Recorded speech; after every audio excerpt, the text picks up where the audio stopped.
Welcome to the Ask Faleskini podcast with a guest. I'm proud to present Teré Foster because our last interview has such an amazing comments and so many people wishing to know more about the ARC7 projects. Me and Tere have decided that we're gonna shoot a 7-part series on her book just in order to present it to you and present the ARC7 project in much more detailed ways. Welcome to the show, Tere. Thank you. In your book, you wrote that you were diagnosed with post-traumatic stress disease in 2020. Can you tell us more about how did that came about? What happened? Oh, well, just a lifetime of kind of overcoming and lots of challenges that I go into the book, but it's kind of depressing. So, but it's a book about happiness. And so to start out depressing is kind of a good contrast. But the PTSD diagnosis was given to me in 2020 by a doctor after a divorce and loss of my home and my family. It was a big deal, and I had already been through a lot up to that point, and come from a background of abuse and those, common themes that we have in America. And so I went to the doctor with a list of symptoms that were just troublesome, and none of them were life-threatening, but they really impacted my ability to function. So I went to the doctor with this, trying to figure it out, like, what is going on with me? And she said, it's PTSD. I was like, come on, that can't be true. Like, how could all of these symptoms, like an itchy ear or pain in my jaw or pain in my stomach or like even problems in my legs. I mean, it's just like head to toe issues. And she says, yeah, it's all PTSD. So I had to study it up. I had to figure it out. What is PTSD? Post-traumatic. What is it? PTSD, post-traumatic. I can't even, stress disorder. That's right.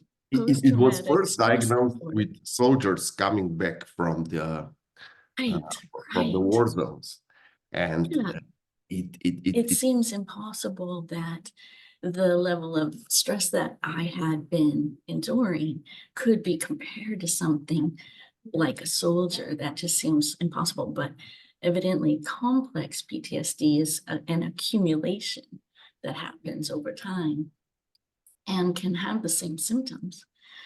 So that's the scoop on that one.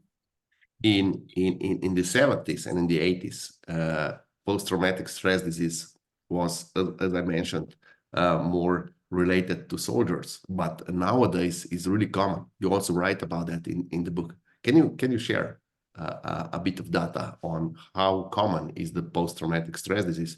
And we already talked that for you the trigger was not, or the stress that caused this PTSD was not being in the military and enduring fighting for years, but you were just experiencing it, and it had cumulative life on Earth. Yeah. So why would you say that is so common right now in US and also globally? Well, when I started studying it, I noticed that there were a lot of people with complex PTSD.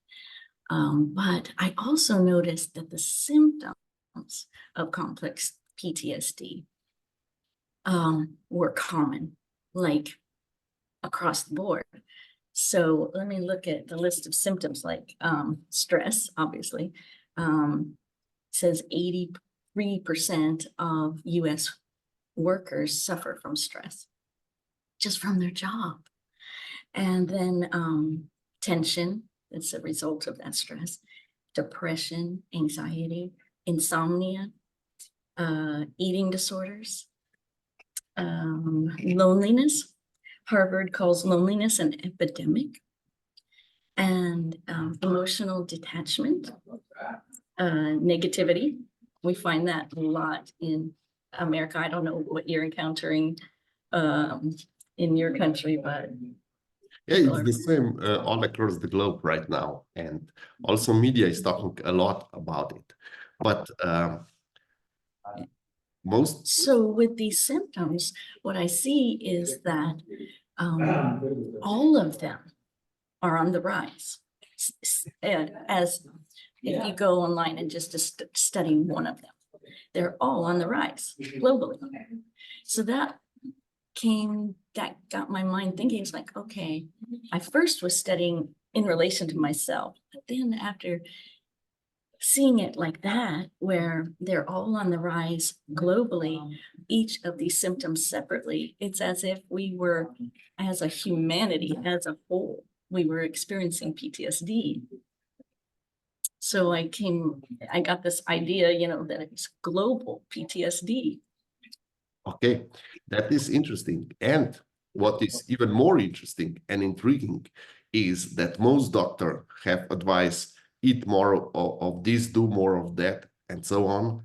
And you came out with a completely different solution to the same problem.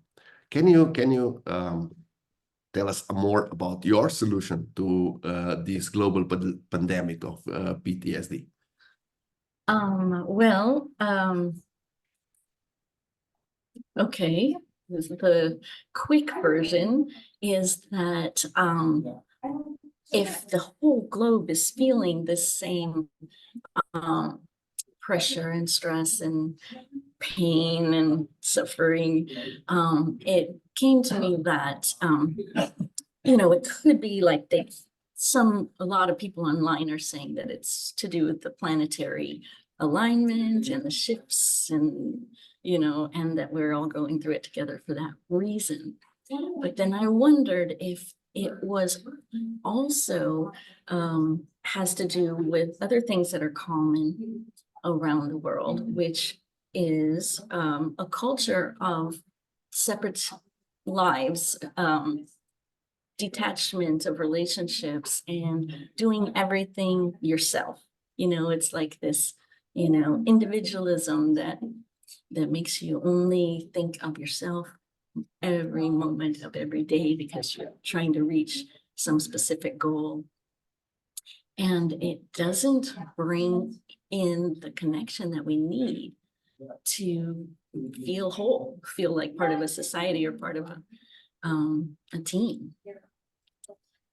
Okay, that is really interesting. And one of your answers was that you believe that arcology is the solution to the PTSD.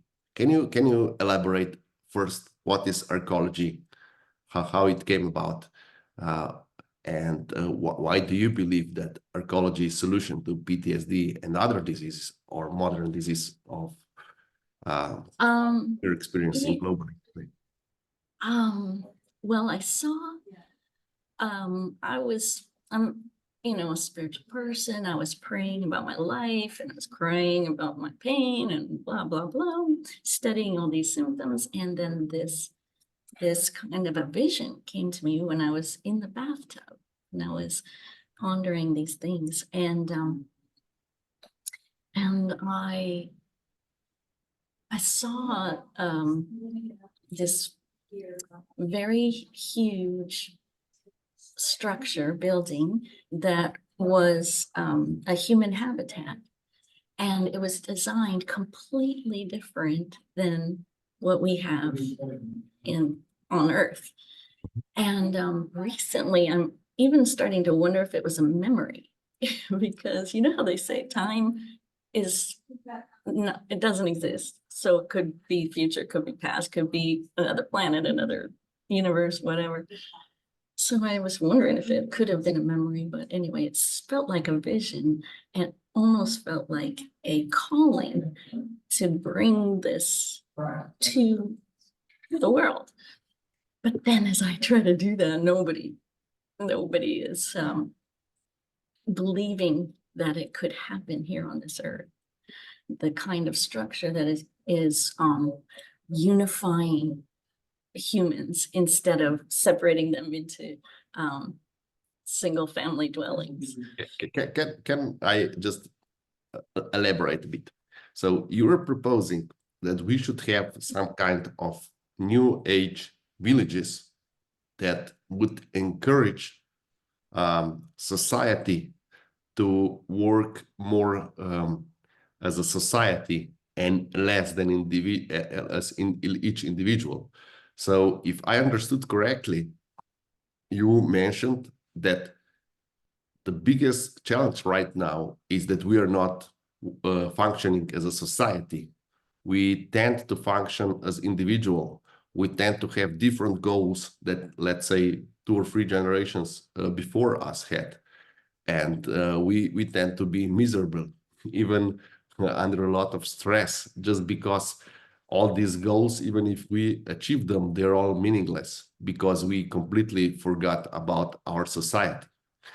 And if I elaborate further, different architecture and better integration with the environment that is proposed by arcology would solve this problem of a society. And on top of that, each individual, because there would be a society that is well integrated in nature and with individuals, would heal most of the reasons for post-traumatic stress disease.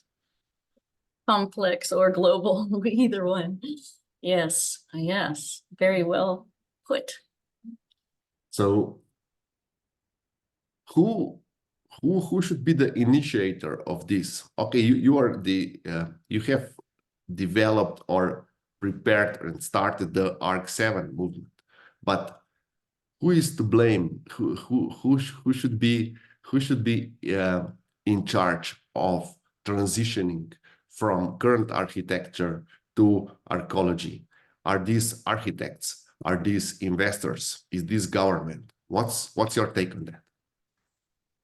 So it's a very good question. Well, it would be a combination of what I have put on a piece of paper, a list of 50 roles. And those roles, each supporting the 7 dimensions that I have mentioned in the book, the 7 dimensions of life on Earth, which is body, mind, spirit, family, community, humanity, and survival.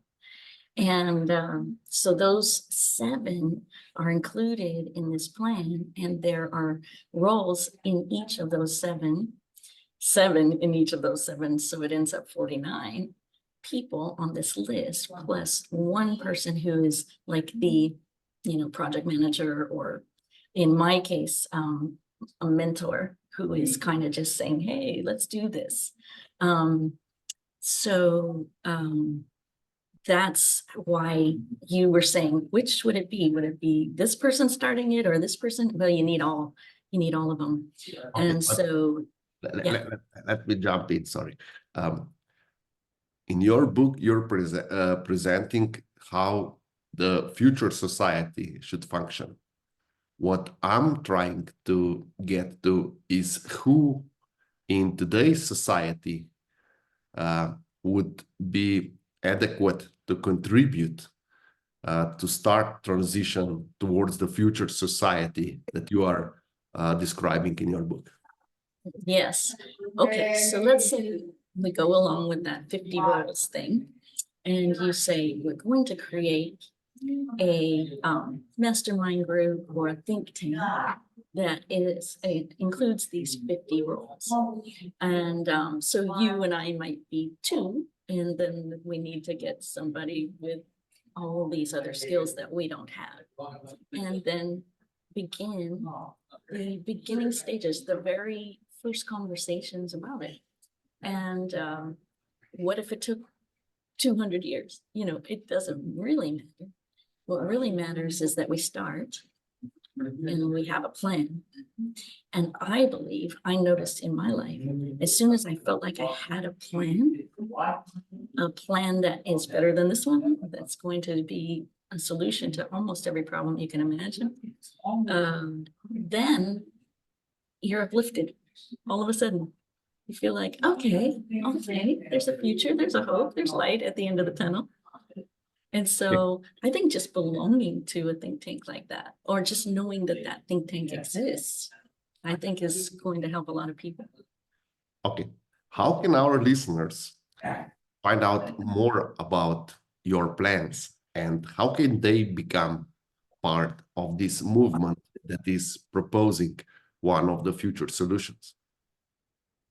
You can go on to ARC7, that's ARC7.com. I'm sorry, let's do, I own all the ARC7s. So let's say ARC7.guru. We'll start there. And then that is where I teach people this vision and kind of give them a sense of like ownership, that they become part of it. They take on a role, they figure out which role is right for them. It's all part of a certification. And they then feel like they have the understanding of the whole thing, and then can start to either pick it apart, correct it, or build upon it, whichever feels right. And so it starts there. It's building from the inside out. So we build inside our hearts and minds with knowledge and understanding, and the core values that we're building upon that are very different than the ones we have today. And then start that conversation. And I feel like I did my part. I wrote the book, I wrote the course, you know, I can peacefully die now. I don't have to be there. And then people will take it from here and build upon that. And that's the way that I set up the course, so that it will always be evolving and getting better and being corrected. Thank you, Tere, for being my guest tonight, and looking forward to our second episode of this 7-episode series on the ARC7 project. Thank you very much.